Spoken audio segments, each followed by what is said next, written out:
We'll continue today with the third or perhaps fourth separate part, factor analysis. Totally different from all the other things that we did, both in my part and in Daniel's part. So this is again an opportunity to reconnect if you got lost a little bit along the way. It should be possible to follow this even if you totally missed the multiple regression, the logistic regression, the multi-level regression, that all went past you. This is the moment to reconnect here. Also, this is, I think, about week 6 or so of the whole course. So, this is where the difference is going to be made between either passing with flying colors or caving in and having to do this all over again next year. So, good that you're here. Let's see. Logistic regression, we were there. Multi-level analysis, we were there too. We did some multiple regression stuff before that. And now factor analysis. And let's see, this is totally different for a reason, because this is actually a measurement. It's not so much trying to connect different variables to each other. This was the standard setup, and let's say all the things that we do when it comes to dealing with data. And all that stuff before, sample size and hypothesis testing and all that things that we did before, ultimately lead to that you have data. And if you have data that you want to make sure that you, let's say, mold the data into something that you can use, we had Cronbach's alpha for that before. This is when you have a large item battery of different items. I'll show you a couple of examples in a minute. And now we're going to do something that is, let's say, slightly more complicated than that Cronbach's alpha. It's called factor analysis. And you typically do it before you run your actual multiple regression analysis. So the order in which we do this is actually a bit weird, because normally if you have a data set, this is typically what you do way before you run your logistic regression or your multi-level models. But I think it's more convenient to have it at the end.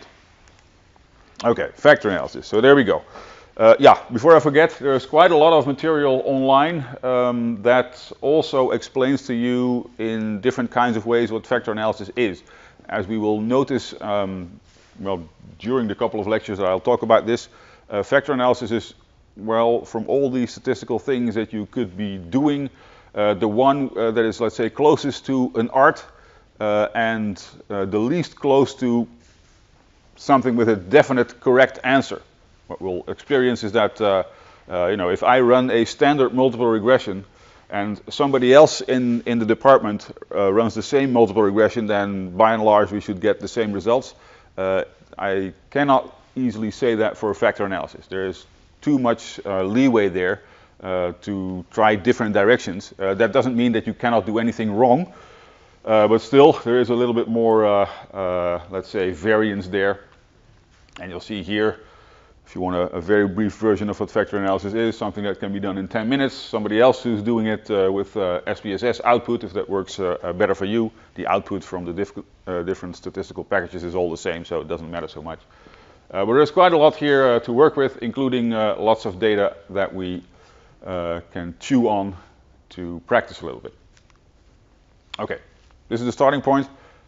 We want to run a survey or an experiment where we want to measure something that cannot be easily captured with a single question. And there are quite a few things where this is obvious that it's not so easy with a single question.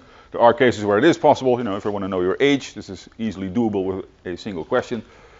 And we saw that before. We call that scale scores in the second methods course, and we used Cronbach's alpha over there.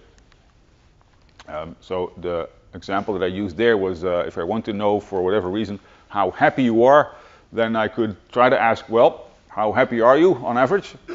On a, let's say, -5 to +5 scale, or whatever kind of number you would like. Or if you're not aiming for how happy are you on average, but for instance, how often are you truly ecstatically happy, let's say in a year? And I could ask for a number that might be doable. Already you see a potential issue here. These are two different kinds of happiness here, really different. So in that sense, it might very well be that if you score high on that one, that you not necessarily score high on this one. Might be that they correlate, might not. And instead, this is usually what we do. You try to ask a bunch of questions where the idea is that all of these tap into happiness to some extent. And if we somehow average out the answers that you give there, this is a better measurement of your happiness than these separate questions before. There's an obvious disadvantage there. This takes longer, so you have to make sure that you have subjects who are actually willing to fill this out, and the longer it is, the less likely it is that they will do it. It's a bit easier if they show up in a lab, then they first of all they show up because they want to participate, and given that they are there, they're not likely simply to leave, so then it's a bit easier. But for a standard survey that you put on an email or somewhere else online, it may take a while. Let's see. Yeah, this is another issue, of course. If you have just a single item, you measure with a single question. The single question will have some noise, and if you have only one question, then there's no easy way to partial out the noise. If you have more than just a single item, it is possible to partial out the noise. And we'll see how that goes. There might be different kinds of underlying dimensions, so you might not have realized that, well, in the example here, that happiness has, in fact, we know this from repeated measurements there, has in fact two dimensions, that one the ecstatically happy kind, and the other the, let's say, general lifeline kind. And there might be more. Yeah, we don't call them questions very often. We typically call them items or item batteries. And what you typically have in all these item batteries, also just to make sure that subjects are paying attention, is items that are phrased positively and negatively. So not only are you happy all the time questions, and then a high number there would mean all the time that you are very happy, but also a couple that are phrased negatively. Okay, this is what you have actually answered in the data that we have ourselves. These are all questions, perhaps a little bit hard to see, but I can read them out loud. I can work efficiently at any time of the day. I feel I can think the best in the morning. There are moments during the day where I would prefer to avoid any work. So this is all about how you feel during the day. Some people are, let's say, relatively energetic throughout the whole day. Some people prefer the mornings. Some people prefer the afternoon or the evening. We can see it here. A couple of people yawning. You have yawned already 4 times, so try to stay there with me. And we can try to figure out, well, what is this measuring? Could be something like general energy level throughout the day. So if you have a high score, you are very energetic, and low, you are a bit less energetic. Or could be something else here as well, the extent to which you are a morning person or an evening person. So there could be more than just one thing being measured here. So the two aims are actually this. First one is reducing noise. If I ask you more of these items, then the noise hopefully will cancel out, and that will give me a better measurement. That we had already in the scale scores in the second method scores.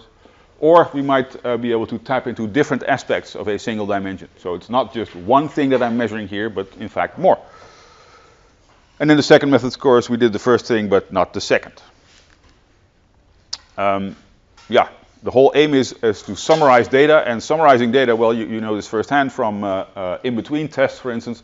Here we have 6 tests being taken by a single person here. Well, this is normally something like an average or a weighted average. And the whole idea is that, well, what we're measuring here is your underlying capability to do whatever it is that we do in a course. And the idea would be with that 7, we sort of partial out the noise. There was some noise in there here. Here you were a bit lucky perhaps. Here you were a bit unlucky. We cancel out all that, and in the end you score a 7. And perhaps it would have been better here to not reduce this to a single number, just a 7, but perhaps to 2. Perhaps there are 2 different things that we're teaching you in the course, and we could give you a separate grade for, well, this is the part where you do something about this. This is the part where you do something about that. And actually the better way to summarize what you did here was reduce these 6 numbers to 2. And that's the whole aim of factor analysis as well. We're not completely sure usually up front how many dimensions there are, so we need to figure out how many dimensions we can find in the data. Okay, 2 well-known factor analysis examples that, if you haven't heard about these, then there is no claim to factor analysis at all. This is the most well-known one, the Big 5 personality measurement. There are 5 different kinds of traits here, and the idea was actually quite compelling. Some guy way back came up with what he called the lexical hypothesis, and the idea would be, well, if I want to measure personality somehow, what I do is I go through a dictionary. I simply look at all the words that say something about personality. Are you an extrovert? How open are you? How intelligent perhaps also are you? Well, there were, let's see, 18,000 words in the dictionary, then some of these are really the same. So if you cancel out the ones that basically are in there twice, in the end they came up with 4,500. And quite a while later, they added a few and reduced a couple, and then in the end, they came up with 35 different clusters, actually using factor analysis in a bloody kind of way before computers. And then later, as soon as computers came about, then we came up with, in the end, the big five. So 5 clusters of things that more or less represent the same trait, only based on a dictionary, nothing else. And we asked people for, and people have been asked for 171 adjectives. Okay, to what extent does this apply to you? And then you say, well, that's totally me, or that is not totally me. And if we look at that, item batteries that are that long, in the end we came up with the big five. And in fact, the big five is, or at least a somewhat shorter version of it, in our own data as well. So you can look at the data there. Compare how you score on the different dimensions if you have never been scored on these dimensions. And these are the 5 that we normally find there. First one is openness, general appreciation for art, emotion, adventure, unusual ideas, imagination, and variety. You can already see from the description here that, well, not so sure what exactly this is. Could be anything, but open to, the world, let's say. Conscientiousness, the tendency to show self-discipline, be dutiful, and aim for achievement. And to my surprise, in general, men score higher on this. Personally, I do not have the feeling that that is right, but it's been measured apparently. Extroversion, a tendency to seek out stimulation in the company of others. Again, men score higher on that on average. Agreeableness, a tendency to be compassionate and cooperative rather than suspicious and antagonistic. Women score higher there. So, this is not my prejudices here, but this is actual scoring. In fact, we could check this in the data, right, because we have all these measured, and we have boys and girls in the data as well, so we could double check if this actually holds. And neuroticism is the 5th one, a tendency to experience negative emotions such as anger, anxiety, or depression. And again, women score a little bit higher here, apparently. Okay, so typical questions about these kind of things would be, as in all the personality research, well, is that complete? Okay, we have 5, and every once in a while you see papers, well, is it really these 5, or is there a 6th one, or a 7th one perhaps, or should we reshuffle these different things altogether? In fact, I didn't check just yet, but I think that if we double check these 5 factors with our own data, it's quite likely that not all the items will load on the dimensions where they are supposed to. So we can see if that works out. Is it reliable? So if we measure this twice on you, let's say now and 3 months from now, do we more or less get the same score? And this is not so bad, also not so great, but if you're expecting correlations of 0.9 or so between these measurements, forget it. Typical scores would be 0.6 or so if you're lucky. Do factors correlate? So, for instance, if you are an extrovert, then do you also score high on agreeableness? And there are some correlations there, but they are relatively small. Yeah, then the issue is, of course, is it valid to some extent? Valid in the sense that it really measures what you are, and we do not really know exactly. We do know that it correlates with some kinds of behavior, so we know a little bit about that. We also know that it is hereditary to some extent. So if your parents score in a certain way on these personality measures, then there is a correlation with your own scores. It's also stable across cultures, and some work is actually being done on the extent to which this might work on animals. Not so easy there to try to get an idea about what exactly they are doing there, but it's interesting at least that they give it a shot and try to figure out if chickens have the same personality as we do. 3.5 million hits, and this is already a while ago on Scholar Google for Big Five. Okay, so lots and lots of people are working on these kind of things. Typical criticism for these kind of things, and in general for factor analysis, if you do it like this, this is not based on any kind of theory. You take the dictionary and then you start counting, and then in the end you see what correlates together and what does not, and then you say, oh well, if that correlates together, it must be a trait. So there's no real theory behind it.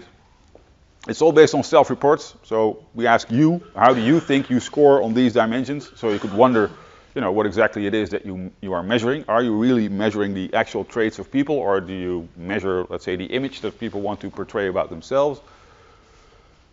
That's actually testable. What would be the obvious way to do that? We want to know,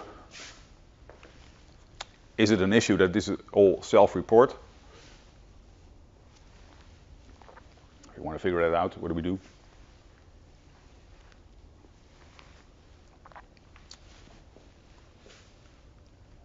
Nobody, any clue? The worry is, yeah. We try to relate it to objective measurements of behavior. Yeah, that's one way to do it. So you could try to connect this to actual behavior, but then you have to have behavior that should be actual traits. So let's say for introversion, I can imagine that you can come up with a long list of things that that are belonging to being an introvert. That would be one way to try to figure that out.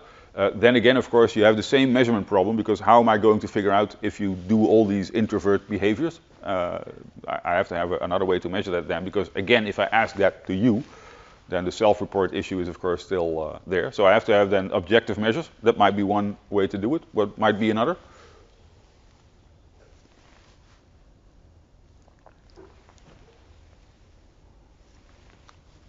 I just collected answers from you, and I'm wondering about, is this person trying to portray some kind of image about him or herself, or are these true answers?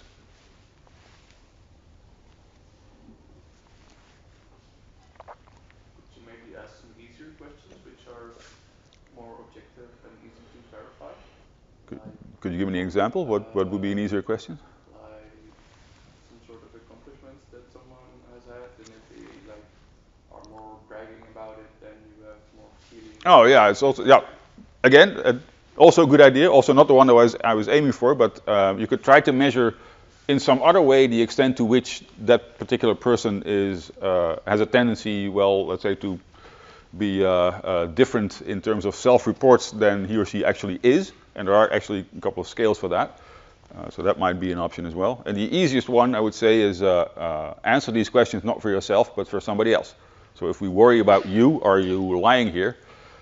We put you on a stand here, and then we ask, okay, everybody who knows her answers these questions, but now for her. And if we then get totally different things, that at least would be suggestive of the fact that, it could be either one of two things. Either you are portraying some totally different image about yourself in these questions, or you are truthful, but apparently you do not come across as all these things that you think you are. And there we know that these self-reports in principle are not that much of an issue. Very often people want to know themselves as well, what they are. And what we'll see later is the 5 dimensions that they in the end came up with are, well, let's say, up to debate. And if you see what the procedure is, you can understand what the debate is about. Okay, here you see the different adjectives that belong to the different dimensions. These are the ones I think that I've used also in the actual survey that we had. So you should be able to find back these, or perhaps also these, somewhere in the survey, and all these in this row are supposed to load on extroversion, and so on. So this should be, let's say, the blueprint for what we are supposed to find in the actual data. Okay, let's see. Yeah, this is question 18. So I was trying to figure out, okay, which question was that again? And Q18 _1 all the way up to, I don't know, 35 or so. That's the question where we measure the personality. Okay, there's a lot about these kind of things. For instance, can't it be done faster, in a minute or less, just with 10 items, because the list is so long? Here, a very brief measure, and how universal is all that? You can keep reading these papers on and on. Second example that you need to know, Hofstede's dimension of cultures of countries. Basically the same idea. Hofstede was an economist, and he ran a study of the work-related values of IBM employees in 64 countries. So he asked all kinds of things about work.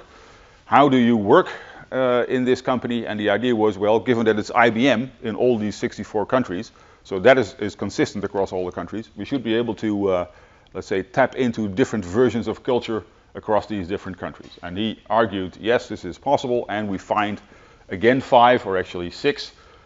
Power distance, the extent to which people accept that power is distributed unequally, totally different in different kinds of countries. In the Netherlands, we typically score rather low on that. Individualism versus collectivism, masculinity versus femininity, uncertainty avoidance, and a long versus a short-term orientation. Again, I think, I didn't check how many Google Scholar hits this has, but Geert Hofstede is, I think, well, by far the most referenced Dutch economist. And this is actually sort of a popular press book about these kind of things. Nice to read, actually. Here you see all the different countries and their scores. So just to give a bit of an overview, here you see power, distance, and so all the ones that we had here, individualism versus collectivism, and so on. You see there the power distance score. This is ordered like that. On the first column, we see the Netherlands over there scoring a 38, which is rather low on the list, and I can relate to that. So power distance is rather low here. A couple of countries that are actually lower there still.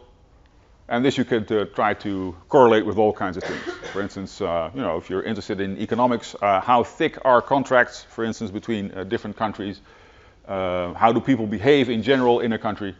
Kind of interesting to see whether or not these things work. And you see here that that fifth column actually there, he didn't have a lot of measurements. This is the time dimension, long versus short-term orientation. That's only one that he found out a couple of years later after he found the original 4. Okay, again here, this starts from, okay, let's see what people do, and then let's run a factor analysis on that, and then keep our fingers crossed and hope for the best. And then in the end, he found 4. Okay, so that's the general idea. We start with a lot of different items, and depending on how fresh the topic is, it might be a really big bunch of items. And then you start to figure out, okay, can I reasonably reduce this to a set of dimensions? The set of dimensions then representing whatever it is there that you're measuring. How can I interpret these different underlying dimensions? We had that for personality. We came up with labels, 5 different labels. We have this for different countries as well, 4 or 5 different labels too. And then in the end, what you want is, after you have all the measurements of the separate items, now create new variables, scores on these, for instance, personality measures or country scores, or what have you. Okay, all this has assumptions as well, and we're not going to bother about this until way at the end. But, even for this, there are a couple of assumptions. We're quite loosely used actually, but nevertheless they are there. Sample size is also actually quite difficult to figure out in detail, but we'll bother about that later. So this is what it looks like on the left. This is your questionnaire, starting from question 1 all the way up to question 20, let's say. And we have here a question 19 consisting of a big bunch of separate items. And what you do before you actually analyze is this. You change this to different kinds of questions.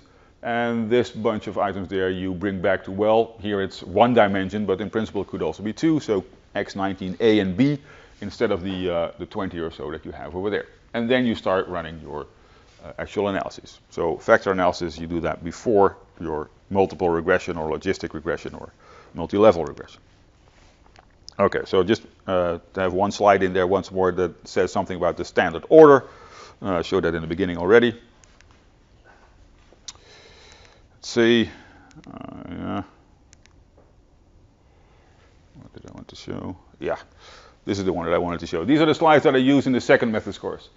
So just a very, very brief reminder of what happened there.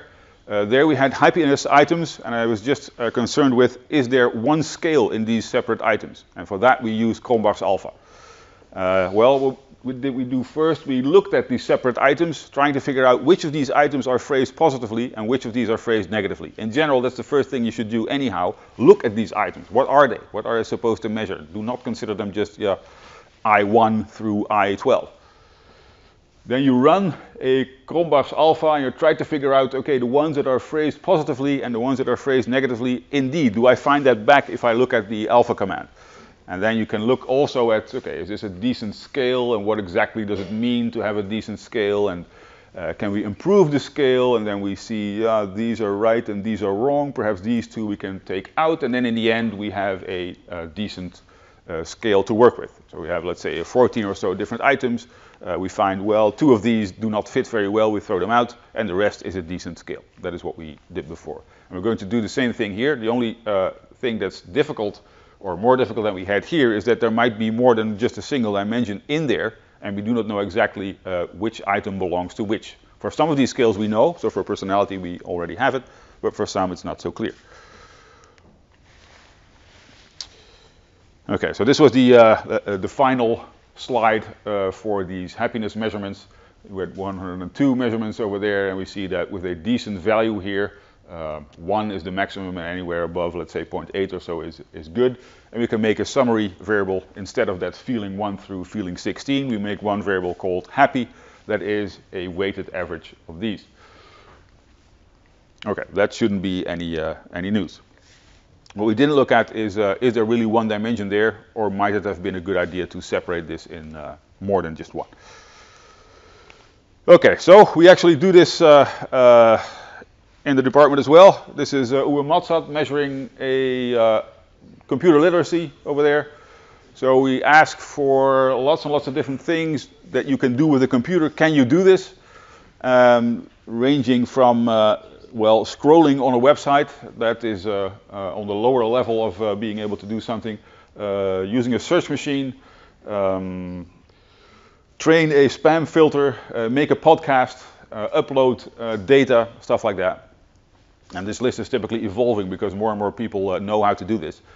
One way to go about these kind of things is to, because the issue with these kinds of questions is that people tend to think at this one or so, this is a long list of things all about computers, and I'm sort of okay with computers. I'm a 4 on this scale, let's say, and I simply write 4, 4, 4, 4, 4, 4, 4. Yeah, computers, right? If people do that, then it's basically a single question again. And that's not really what we want.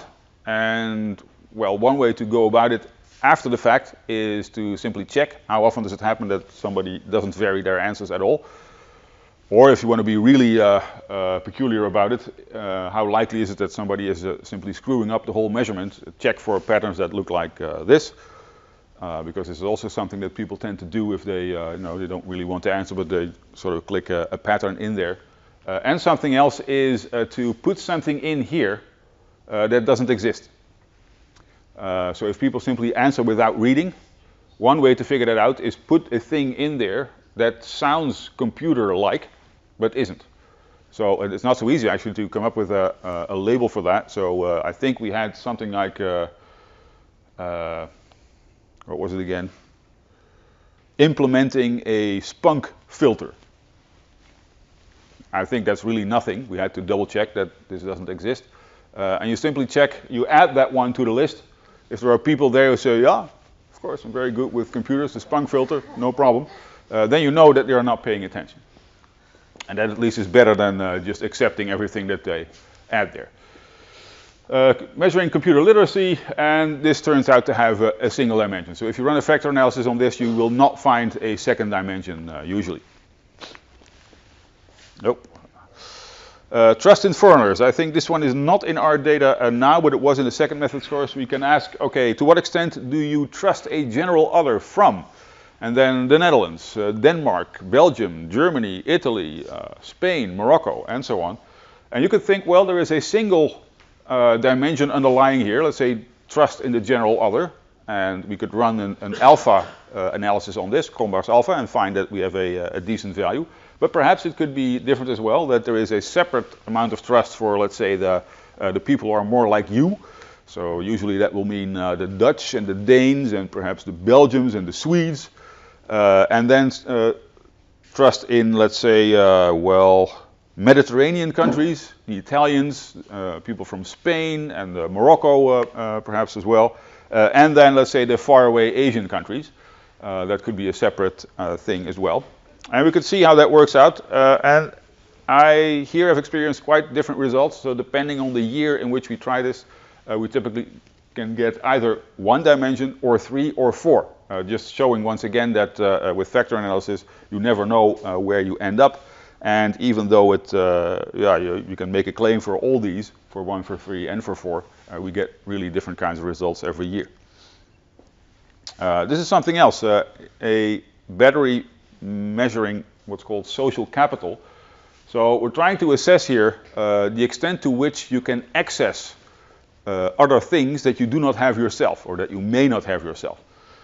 One thing would be, do you know somebody who, well, owns a car, is active in a political party, can repair a car, can discuss politics with you, can work with a PC much better than you, can do your shopping when you cannot. So all things that where if you for some reason cannot do it, can you access somebody else who can? So we're measuring social capital there. And you can imagine here, well, you have people who are very high on social capital, score very high because you know lots and lots of people. Other people score very low. So it might simply be a single dimension here, just access to social capital. Or perhaps you can subdivide this in, okay, social capital of this kind, social capital of that kind, and a third version. And strangely enough, very often this one gives no sensible reduction in dimensions possible. So this may sound as a decent idea up front, and it is being measured every once in a while, but typically this doesn't seem to fit on any kind of scale. Basically, we do not really know why. Different things have been tried here, for instance, making the scale a bit more detailed. That might help, but very often it simply doesn't work. So it's not that all the scales that you see around you actually do lead to just a single one or a couple of dimensions here. Oh. This is actually the one that I started with in the beginning. So these are Kaya Smolders and Yvonne de Kort measuring your what's called chrono-type, how alert you are in the morning, afternoon, or evening. And they typically do this with this item battery, and we have, well, I'm not exactly sure if we have the complete item battery there, but at least a large part of it in our own data. You should be able to figure out how you score yourself on these dimensions. Yeah, and I forgot to double check.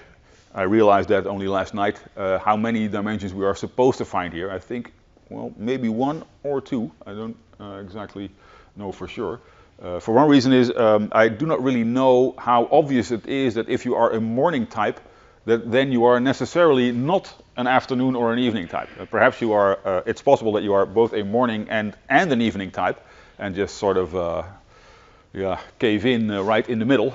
I do not know, but I'll have to check. And in the data we can check ourselves how we are scoring.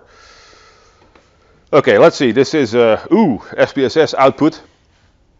Let's see. This is the result of a regression.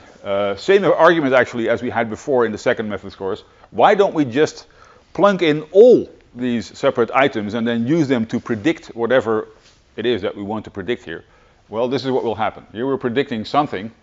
This is the dependent variable. It doesn't matter what it is. And we predict it from, what's this? I think from computer literacy. Because this is UM for Uwe Matzat. And then you'll see, okay, for all the significance there, hardly any of these is significant. Here's 1, there's 1, but that's pretty much it. And this is because, well, this is all regression. Regression is measuring the net effects of a variable, given that we have all the rest included. And given that we have UM32A through UM32P, yeah, what UM32Q is adding is not so much anymore. Okay, so all of these are becoming non-significant, even though the effect itself might very well be there. Okay, so general aim, 3 things that you need to be able to do with these separate item batteries. First thing to do, figure out how many dimensions are there. That is, well, something that will not lead to a definitive answer. So after you've done the procedure for that, you'll get something like, well, might be 1, might be 2. If you're unlucky, might be anything. If you're lucky, then you come up with just a single number. Then, okay, if you know there must be, let's say, 2 or 3, perhaps 4 dimensions, then try to figure out what they are, and try to figure out what the actual label is that would fit these dimensions. And for that, there's nothing else than also trying to figure out what these items really mean. So there is something non-statistical in there. You simply read what these items are, trying to figure it out. So there we can start to disagree already quite easily about exactly what we're measuring there. in the end, as soon as you decide, okay, I think it's 3 dimensions, because that gives me the best fit over here, and I think that the labels are this, this, and this. Now I want to create 3 variables representing exactly these 3 dimensions, and then we're done. And we can start our regression or logistic regression or what have you. Okay, the whole idea of the whole procedure is, of course, that in the end we do all this because we get better measurements. That's at least the idea, instead of all single question answers. Okay, so then before we go about actually doing this with the data that we have, normally you don't have data and you have to collect it. And the good news is, if you want to measure something, the first thing to do is simply check the literature. You don't want to start coming up with your own item battery by yourself, because, well, first of all, it might very, very well be that somebody else has done this before you. And that will make it way easier. And especially if that happens, and if you then would come up with your own item battery, then in the end you have to explain, okay, there was somebody else there who did it already, and apparently that was working rather well, and now you're coming up with something else. Why? And then a couple of things can happen. Either you find the same thing, then, well, you're relatively good to go, or you find something else than what was standard in the literature, and now it's not obvious if this is because there really is something else going on here, or because you measured that thing in a different way. So the best thing to do is first search very hard if somebody else has done this before and has done it well. And even if you can find something that is, let's say, not exactly what you want, but close, try to stick to that one because it's way easier. Everybody else has done work for you, apparently. If you cannot find anything, then you're there. You have to come up with items yourself, and this will take time to do it well. The standard way to do it would be, if you know I want to measure who knows what in an experiment or a survey later on, you start with a big bunch of items, let's say 40 or so, about which you think, well, these might all be decent representations of what it is that I want to measure. Now we run a pilot study with, let's say, 10 or 20 people, trying to figure out, okay, do people understand these different items? Do they all understand them in the same way? Which of these seem to fit very well on this scale and which of these do not? Okay, now I reduce the whole item battery, let's say from 40 to 20 or so. I try my pilot once again. Is it now still working? Do I have the ones that are strongest here? Or should I perhaps take 1 or 2 back from the ones that I already threw away? Okay, this is taking weeks and weeks, basically. And then in the end, you perhaps come up with, let's say, 10 or 15 actual items. These are the ones that you're going to use in the actual study. And the easy way to do it is I come up with 5 or 6 of them, more or less measuring this, and then we're good to go. In the end, you'll have basically nothing. Let's see.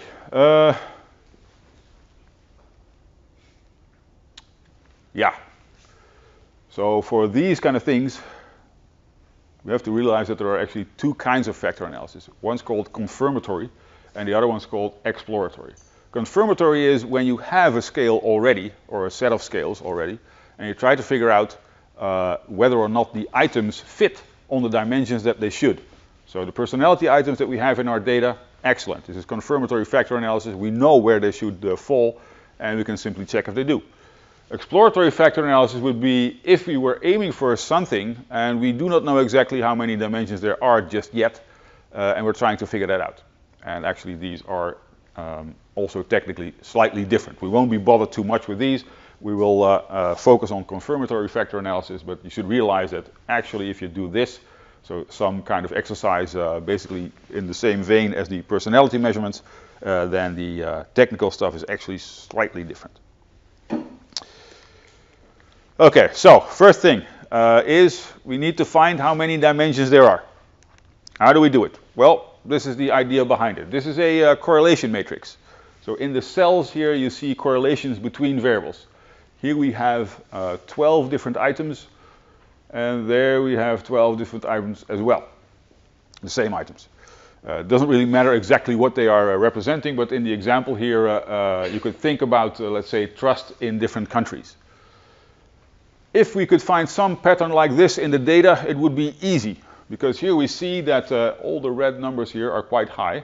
These are correlations, so suggesting that items 1 through 7 are quite highly correlated, which must mean that they more or less measure the same thing.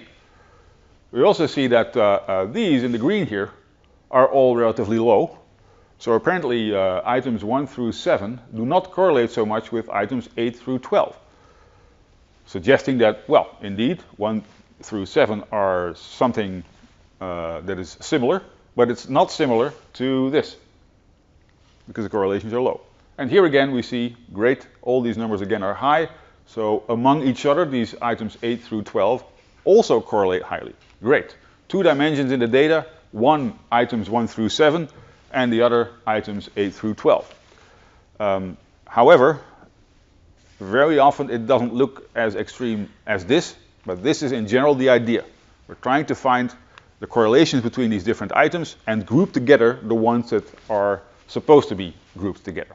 And here if you would find, let's say that 1 through 7, these are the Nordic countries, and here you find these are the Mediterranean countries, then I would even have a label for this. This is trust in Nordic countries, this is trust in Mediterranean countries. So the whole procedure behind the scenes is about this, trying to find correlations between items. Okay, a little bit about assumptions on the side here, because correlations, wait a minute, correlations, for that we needed interval scaled variables actually. So the only, let's say, official way to calculate a correlation would be you have 2 interval scale variables and then you can come up with a correlation.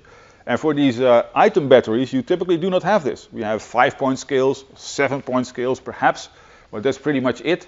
So officially, we're not even allowed to run correlations here. Very often, that is simply forgotten about. So with something that has 5 items, all right, we know this is not really interval scale, but nevertheless, let's just do it. So this is already something where factor analysis is a bit weird. There's one exception if you have item batteries that consist of 2-point scales, so a yes-no. There we have something else than factor analysis. And this is, you know, almost everybody thinks that this is stretching it beyond its limits. But normally we try to pretend here that, okay, correlations are fine, even though actually they're not.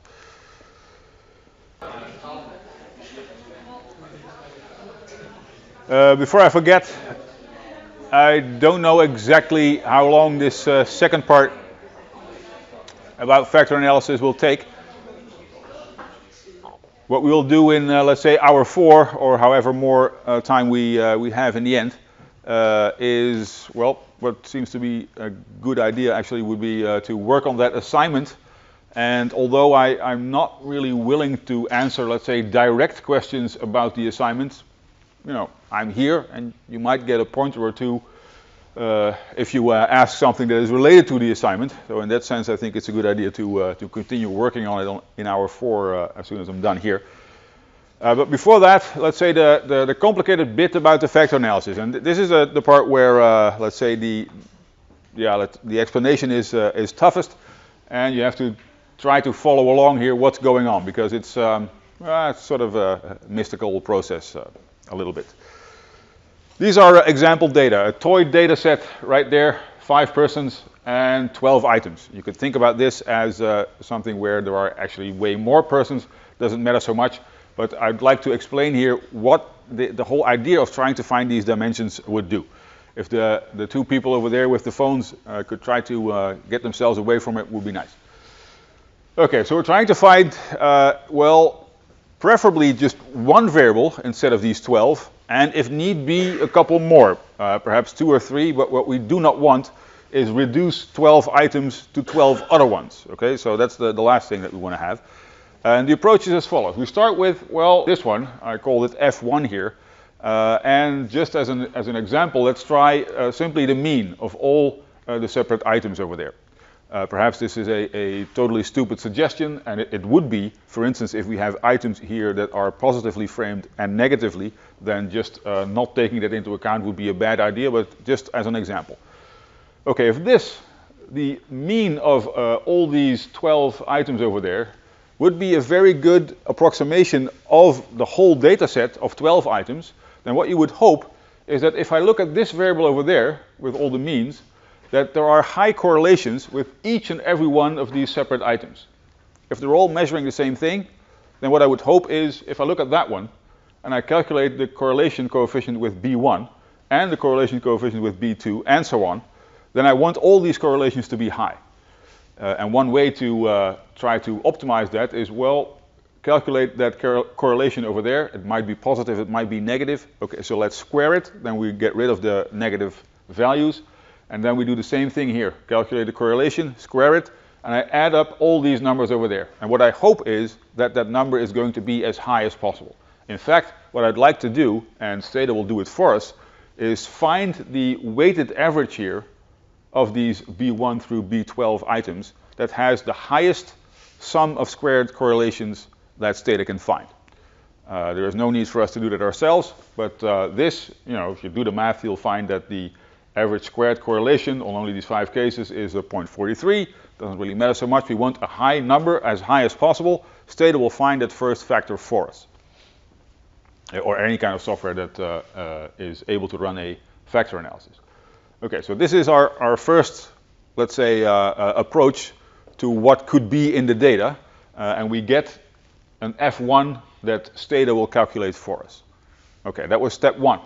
Step number 2, after finding that first factor, Hofstede will continue and will now try to find the next weighted average of these 12 factors, but only searching from those factors that have correlation 0 with the first one.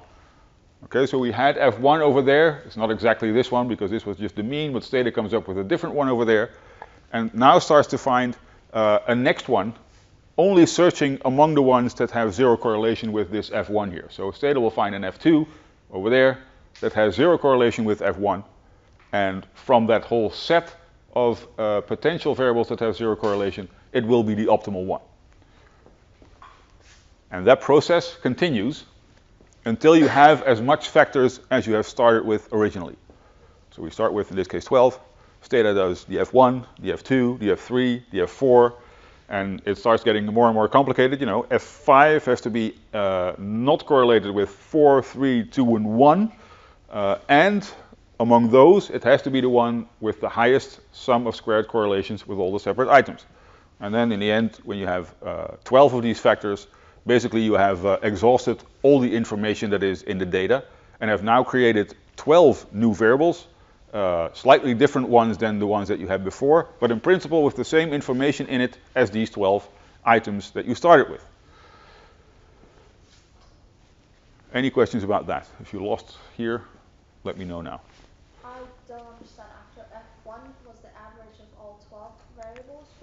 No, F1, I mean, for F1, I tried something stupid. Okay, let's just try the average and see if that's a good idea. Well, the average, to assess if that's a good idea, I calculate all these squared correlations with these 12 separate items. I want them to be high. And I can calculate how high it is. It's 0.43. If I can find another one, another F1 with different weights here, not equal weights for every B12, but -1 for the first one and +3 for the second one, and Hofstede will find it. That has a higher average squared correlation, then I'll take that. And in fact, I don't have to search myself at all. Hofstede will simply find the one that's best. Any other questions about this? Okay, so basically, well, in terms of information, we've done nothing. We had 12 variables, 12 items, and we now have behind the scenes 12 other ones in which the same amount of information is contained. It's just organized differently. Okay, let's see. This is, by the way, where you find it if you go through the windowed structure. It's among multivariate analysis, and then factor and principal component analysis, and then factor analysis. And also principal component analysis. I'll talk about the difference later. So if you do, which I do not hope, use the windowed interface, then you cannot find it in the regular place for standard analyses. It has to be found over there. Anyhow, this is a command in Hofstede that's way easier to remember. Factor, then your variables, in this case apparently 15 variables, and then you add as an option over there PCF for principal component factors. That's what giving us our output. Okay, so let's see. These are the things that we need. Factor as a command, FAPARA as a command, and eStatKMO. These are the 3 things that we're going to go through now. Let's see. I don't want to look at that one. Here, let's look immediately at the output. This is from the trust in countries example. So here we have, let's see, 13 different questions. 13 different questions related to what extent do you trust a general other from, and then we had 13 different countries that we could ask. Factor, all these variables are called tr underscore and then a number, and to simply ask for a factor analysis on all of them, you can add the star over there. If you prefer, you can type out tr underscore nld, tr underscore swe, and so on, but this will work too. And here you see back basically what I talked about in the slides before. We had 13 factors over there, and we're now, let's say, repartitioning the variance that's there, repartitioning the information in 13 other factors. Now, originally we had 13 items in this example. What I'm trying to do here is try to find a first factor that has as much of the shared variance as possible, and these numbers over there are estimates of the extent to which there is shared variance in that factor, and it by definition starts with the highest number that it can find over there, here 5.5, then 2.2, and so on, and it tapers off towards the end, here close to nothing. What you should think about when you see these numbers is, when we started with the 13 items before, each and every one of them had, let's say, the same value. Each one had a value of 1, summing up to 13. In that first factor that Stede came up with, 5.5 out of 13 of the variance that's there is in that first factor. That's 5.5 out of 13 is 42%. Then it found the second one. That second one now has a score of 2.2. So apparently 2.2 out of 13 of the variance is in that second factor. That is 17%. So if I add these up, I get 60%, saying that, well, if I would summarize the data in 2 factors, I would get 60% of my original variance. And what you'll see is, oh, you actually do not see it here, this cumulative thing over there will add up to 100%, and these numbers over there will add up to 13. If you have 10 different items, they will add up to 10. And what you would like to have is high numbers over there, because this will, if we would have, let's say, 12.5 over there, would be quite extreme, but that would be saying, okay, if you take just one factor instead of the 13 items that you had, then 12.5 out of 13 of all the variance that's there is actually accounted for. Now, you can ask for what is called a scree plot.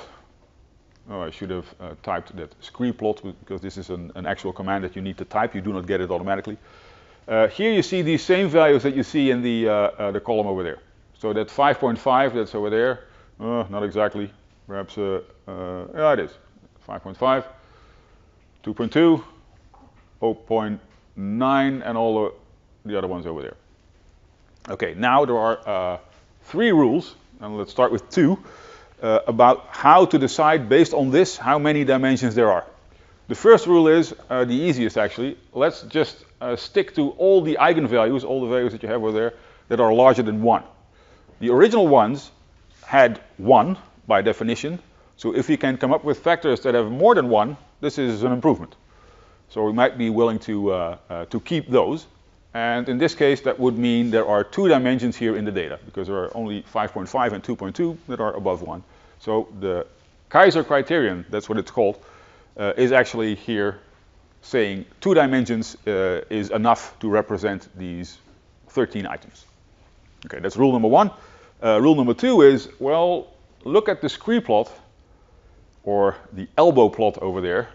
Look where the elbow is, and then, then the rule is not exactly clear. Then there are as many dimensions as there are in the steep part of the elbow, perhaps with that one included. So this would be saying, okay, if that's the rule, then there are for sure 2, maybe 3. Okay, so now we have 2 rules. First, Kaiser criterion, saying 2 dimensions, and the elbow plot, and that is saying, well, 2, maybe 3. Already you can see here the difficulty, because there is no set rule here that says, okay, it's 2, and go for it. It's 2, perhaps 3. And there's a little bit more that you can try. That command is called Fapara. I don't think it's standard in version 14. I have Stata 15 myself. I think it's standard there. If you do not have it, simply type it and you'll see that Stata will recognize it or not. And if you see that it's not recognized, then you have to install it once and you are good to go. The Fapara command, you run it after you've run a factor analysis. And what it does is, it says, well, do I have to peek here? Yeah. It creates that same scree plot. But what it creates in addition is a dashed line, this one over there. And that is what you would get in random data. So if I would have 13 random items, and I would ask for a scree plot, and in fact what Fapara is doing behind the scenes is, depending on how many replications you ask for here I asked for 10, Stata will create 10 random data sets of 13 items, and create a scree plot for that, and the dashed line is the average of all these 10 separate scree plots. And you'll see here, well, even randomly, you'll get something that is, let's say, slightly sloping upward towards the left. That in itself is suggestive of what should be taken as the number of dimensions, because if this is noise, well, you want to be better than noise. Okay, so the rule for Fapara is stick to the number of dimensions that are above the dashed line. Here, 2. Okay, so as soon as I'm done with this first part, I have 3 different ways to look at what the number of dimensions might be. I have a strong inclination here to go with 2, because most of the rules suggest that that might be an option. And I have, let's say, an eye open for whether or not perhaps there might be 3. I still do not know what they are, but I do know, or have a decent idea here, what the number of dimensions is supposed to be here. Yeah. Then there is a sort of standard measure that you get with all kinds of factor analysis. In fact, in Stata you have to ask for it, but in most statistical packages you more or less get it by default. Measuring the extent to which a factor analysis is reasonable at all. And the way to think about it would be, well, if I have these 13 different items that in the end I want to predict with, then, well, if I would put these in a multiple regression and I would find that, let's say, the first 12 are correlating so highly that in the multiple regression they do not end up having any net effects anymore. But that 13th item has is slightly different from the other 12 and is actually predictive of my target variable. So there is a 13th item in there that is quite different from all the other ones. That's quite different that you can model here. If you find too many items that are different from the other ones, this is suggestive of, forget it. Just don't do it. And here you'll see how this is done. It's based on correlations and on partial correlations. The issue is not so much exactly how this is done. The issue is the command is trying to figure out, are there many items in there that do not fit very well? And if that's the case, then you get a KMO value, as it's called, that is close to 0. And if all items fit very well, you get a KMO value that's very close to 1. So a typical thing to do would be you run your factor analysis and you check immediately what is my KMO value. If it's really low, then don't bother to begin with. That's the whole idea. These are the rules of thumb. Any KMO value below 0.5, okay, really don't continue any further because the things that you're measuring are not correlated enough. And in all likelihood, you're not measuring anything that's on a joint scale. Well, anywhere between 0.5 and 0.7, mediocre. Yeah, it's not obvious if that's good enough, but you could go for it if you want. Perhaps collect a little bit more data, perhaps change the items a little bit. Good would be anything above 0.7, and great would be anything above 0.8. So this already gives you a bit of an idea when you are likely to find something that works well and when you are not. If you do go through the Stata manual, you will find that in fact it's slightly different here and there. Stata uses different kind of adjectives for what's good and what's not. It sticks to unacceptable for anything below 0.5, even says miserable for anything below 0.6, and there are different words for the numbers going up, so mediocre, middling, meritorious, and marvelous. So basically, if you remember 0.8 and up, then you're good to go. Below that, you really have to think, and below 0.6, you really start to worry. This is not a good idea. And, start to worry. If you would do this at an exam, this would be a good thing. You wouldn't worry, because you would just say, this is not a very good set of items to begin with, and then you're done. Where normally you've measured these yourself in the hope that they would measure something, and in that sense, it's not a good thing to encounter. Okay, so let's see how that goes for a little bit of data that we had ourselves.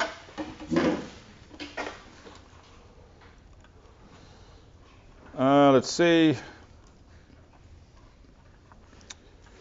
I'm using our own data over here based on the measurement on the 24th of September, and I'm sticking here to the Q9 question, so let's see what that is. Q9, I prefer to gather all necessary information before committing to a decision. I thoroughly evaluate decision alternatives before making a final choice. In decision making, I take time to contemplate the pros and cons. Blah, blah, blah. When making decisions, I rely mainly on my gut feelings. I make decisions based on intuition.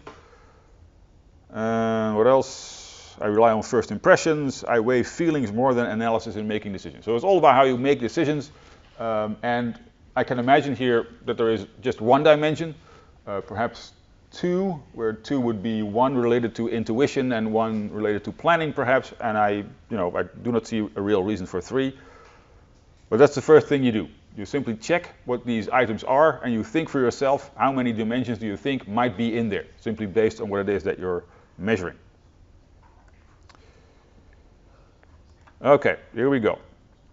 So first, let's simply check what they are.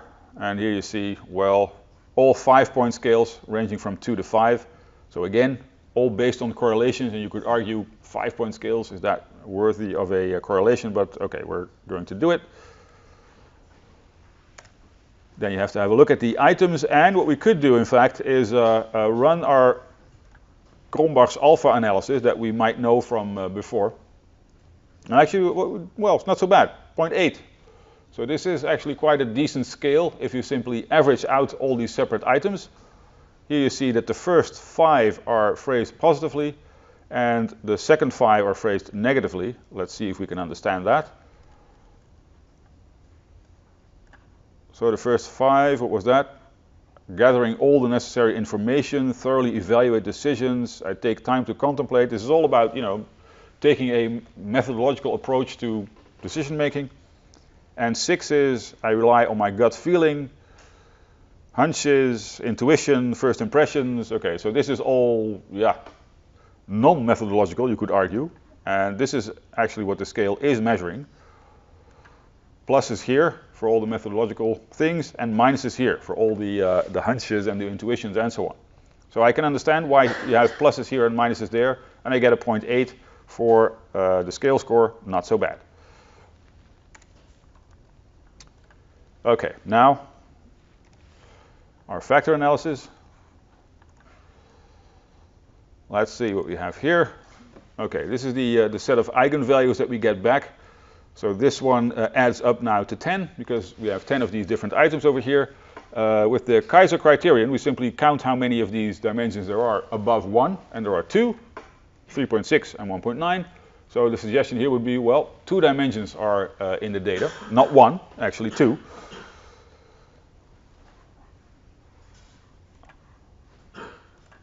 And I can ask for the scree plot by simply typing scree plot, but I'll just start running that for power command, because that will give me the scree plot as well.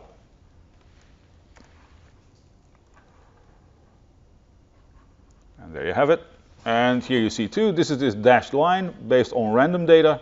And here too, we have 2 points above that line, suggesting once again that the number of dimensions that we want to stick to here would be 2. In fact, here, if we want to use that elbow plot or scree plot argument, first of all, it's not so easy to decide where exactly the elbow is here, but well, okay, there perhaps.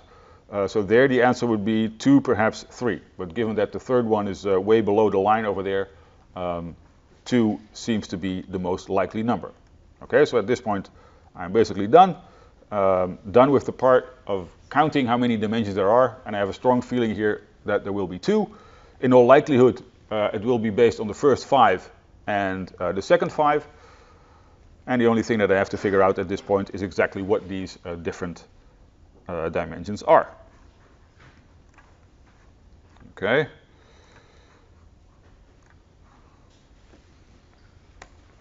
There we go. Then, first part done. Extraction, this is called. Find the number of dimensions. Then rotation, or interpret the dimensions. The example that we had in our own data was relatively easy, but it's not always that easy. Here you see what rotation actually is. An example here where you have people as the different rows in the data, a math score and a reading score, and different ways to look at the same data. So one thing you could do here is say, well, let's try to look at this one, score number 1. That's math and reading divided by 2, so just the average.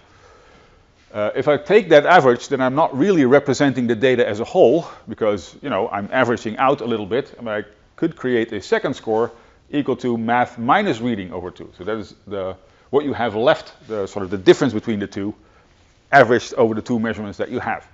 This is one way to look at the data. And another way to look at the data is like this.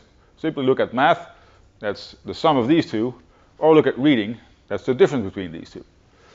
Now, I do not want to make a point about whether or not this one is better than that one, but I do want to make the point here that there are different ways to represent the same data, and neither of which is by and of itself the better one.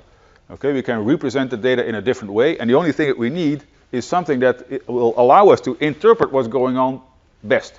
And if we feel, okay, this is perhaps easier, because here I see, this is a math thing and this is a reading thing, so I can put 2 labels on it. This is math, this is reading, and now I understand what's going on. And here I do not understand this so well, then I would stick to that one. If I have strong reasons to go with these, I don't know, I'm very interested in what the mean score is, sort of a general ability level, so I really want that one. And even though I do not understand very well what this one then is, then still I would like to prefer to use these two, fine as well. And the whole argument in factor analysis is we're trying to reproduce the data, look at it from different angles, so to speak, until we find something that's easily interpretable. And that we'll see happening in a minute in Stata, and it's called rotation. And the rotation argument comes from, well, if you see the different scores here, with the y-axis here is the math score, and the x-axis here is the reading score, then here you see these different data points that we have, A through F. And of course, you have scores on the x-axis and scores on the y-axis. If you would look at these same data like this, with, let's say, new axes defined like that, then obviously it's not so clear anymore what that is, but you do see that if you would do this, then these points fall on this axis and these points fall on that. So here I could argue, well, all those are the same in terms of the purple axis and different in terms of the green, and all these are the same in terms of the green axis and different in terms of the purple. And that might be helpful to understand what the data is about. Okay, that rotation part can be done in a million ways, in principle. We'll look at 2. First, we can do this by assuming that the rotation is orthogonal, so that these axes are have 90 degrees. And that would mean that the factors that we, in the end up with, we are assuming that they have 0 correlation. So in the end, if we think, okay, there are 2 dimensions in there, and in the end I want to have 2 new variables that I can work with, and I want to stick to variables that have 0 correlation with each other. That could be one way to go about it. That would be called orthogonal rotation. If you say, no, there is no reason up front why I would believe that the 2 new variables that I end up with should have 0 correlation, then you can leave that open. It's called non-orthogonal rotation, and it's also a different command in Stata. Now let's see how that goes. For this we need a couple of commands. Rotate, if you type nothing, then the default is called varimax. Varimax will assume that the correlation between the factors is actually 0. Rotate with promax behind it is non-orthogonal. We'll sort of let go of that 0 correlation. This command you need to figure out, okay, if I do that, and I allow some correlation between the factors. How large is that correlation in the end going to be? And these are convenience commands that you'll see in a minute why that is easy. Okay, let's see.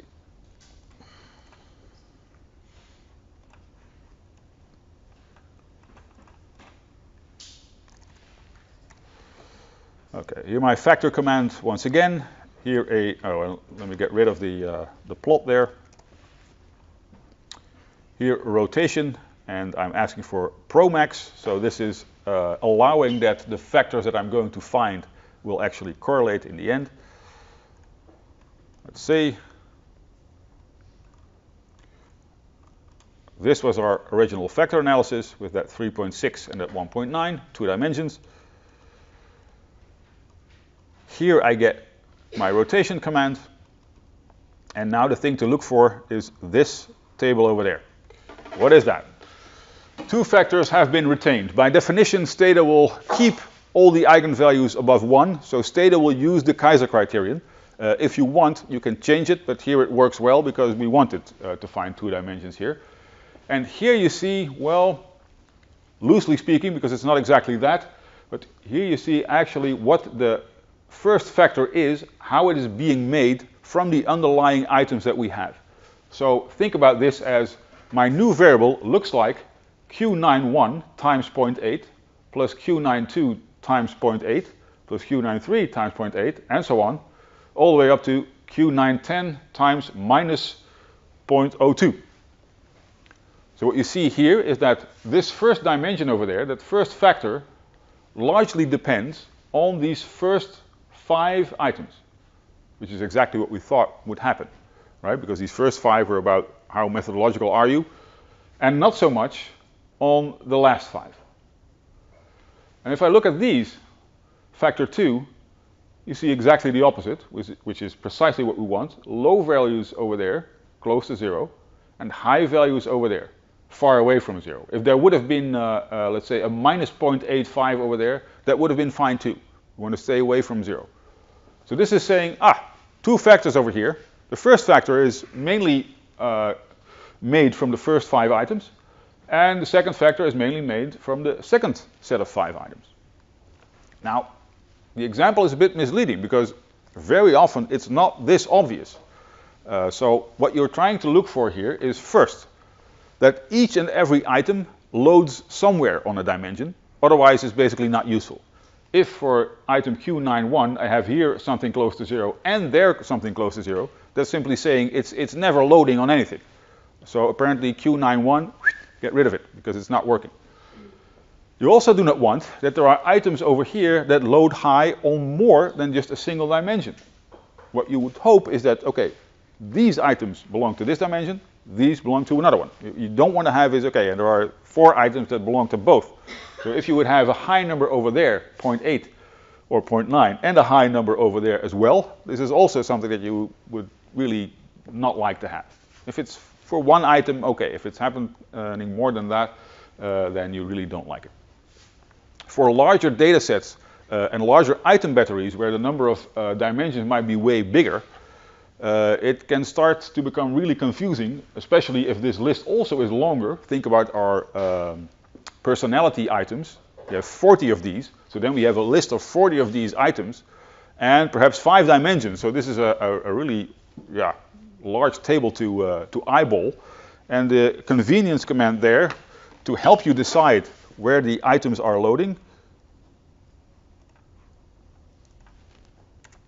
is an option like this. You can type behind it blank 0.3, get rid of all the numbers that are below 0.3 in absolute value.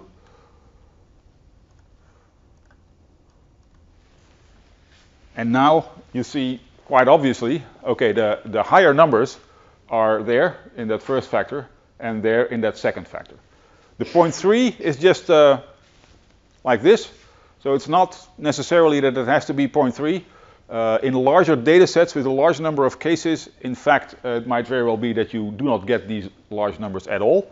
So you're trying to figure out where, let's say, the breach in the numbers is. So do we have a lot of these items scoring 0.6 and quite a few scoring, let's say 0.4 and lower, so then perhaps the 0.5 is the threshold where you have to look. But what you hope to find is something like this. Items separate out across the different dimensions. And if you find something like this, and you can interpret what these 5 are, and what these 5 are, then you're good to go.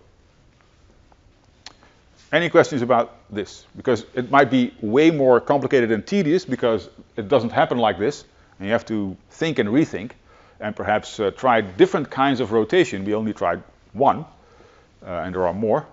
But in principle, this is the thing to do. First, figure out how many dimensions.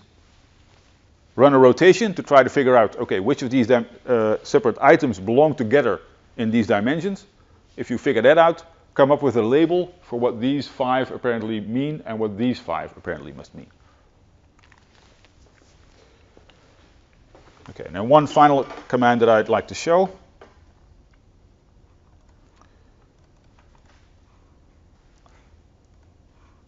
What I did here was I ran Promax there.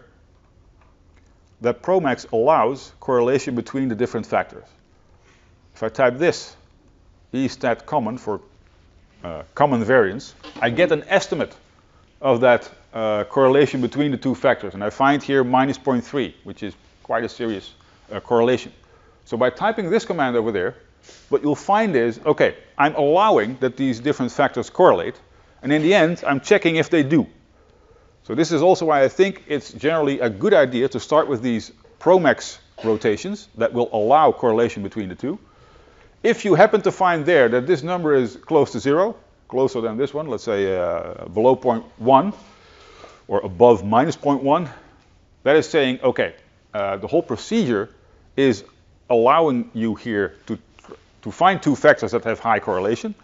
If you are finding the optimal ones and there you do not find any correlation at all, then you need not have done this to begin with.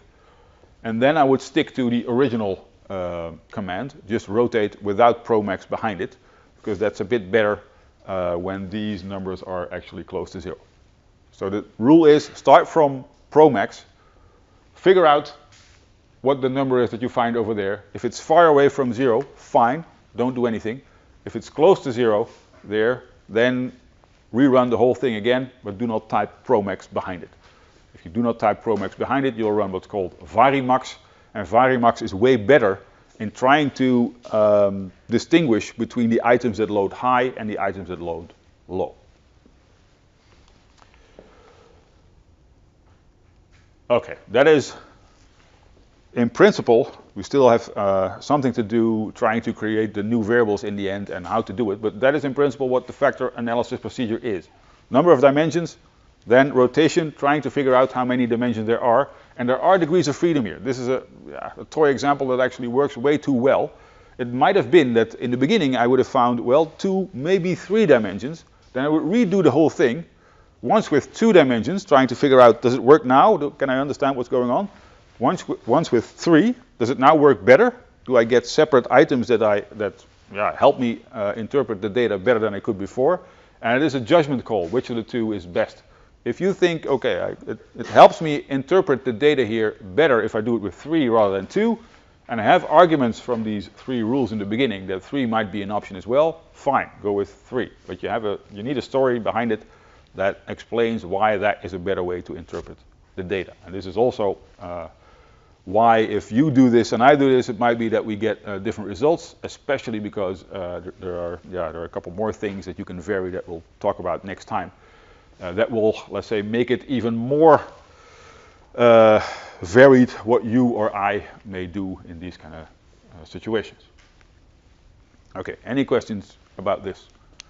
The difficult part only is doing it and trying to interpret the data. And the important part to remember here is this is not just by the numbers. You have to look at these actual items, try to understand what they are measuring, and come up with an idea what they really are measuring. You cannot do this by looking at variables as, x1, x2, without knowing what they mean. Yeah. In the power command, we use reps 10, and I saw also 50. Yeah, usually doesn't make much of a difference. So what's going on is Stede will generate random data sets, and that reps says how many of these random data sets. And that upward sloping line, the dashed line, is based on the mean of, well, 10 if you ask for 10, and 50 if you ask for 50. Usually it doesn't make so much of a difference. If you see that it does make a difference because the actual scree plot is quite close to the line, increase the number of replications just to be sure to, let's say, 100 or so, and you should be good to go.